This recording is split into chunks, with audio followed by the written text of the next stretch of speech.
Well, we'll talk about Yule and all these things in a moment, but let's Sure, continue yeah, now, yeah. precisely. And here are the three kings, as we were talking about. So why Mhm. don't we talk a little bit more about Christmas, like beyond the date, no? Mhm.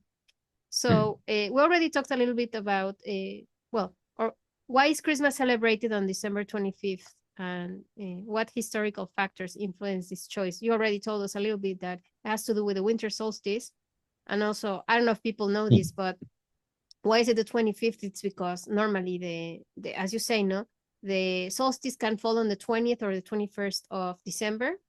In this year it will be on the 21st. And so it takes 3 days of being like the sun is crucified, so to speak, because it stays in the same place, just like Jesus died on the cross, stays crucified in the same spot.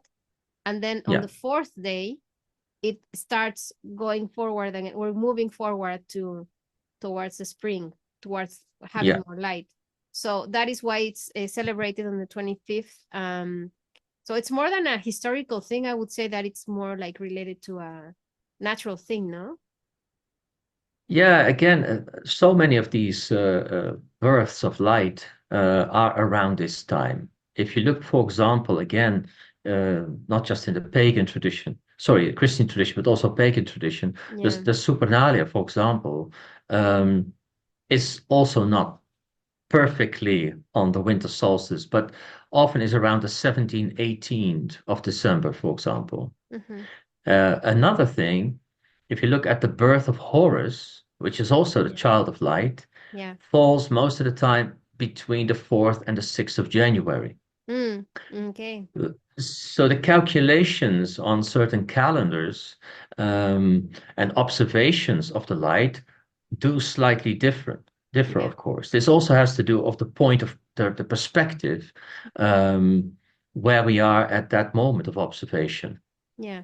So, but I think the church itself had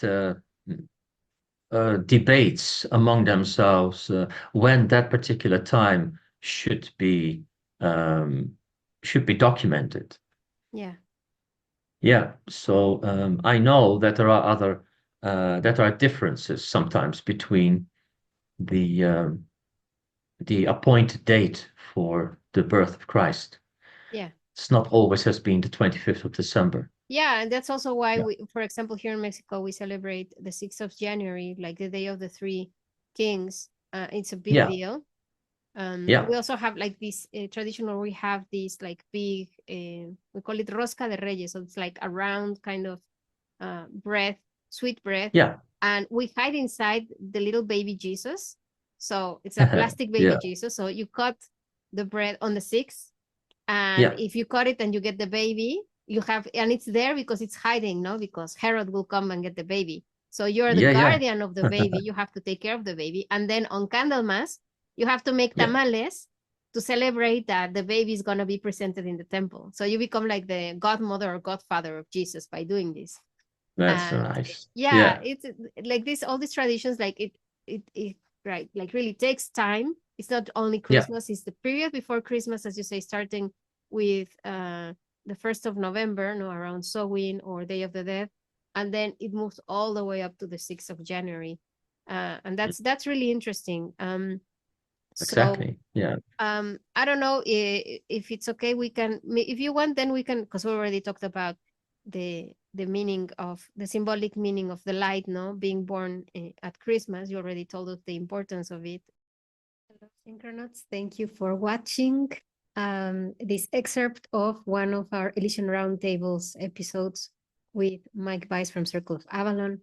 Please subscribe to our channel if you haven't done it yet. Click on the little bell so that every time we have a new video, you can come and check out what we're doing. And please leave us in comments what do you think about what we have shared on this video. Thank you so much, and we'll see each other very soon. Bye.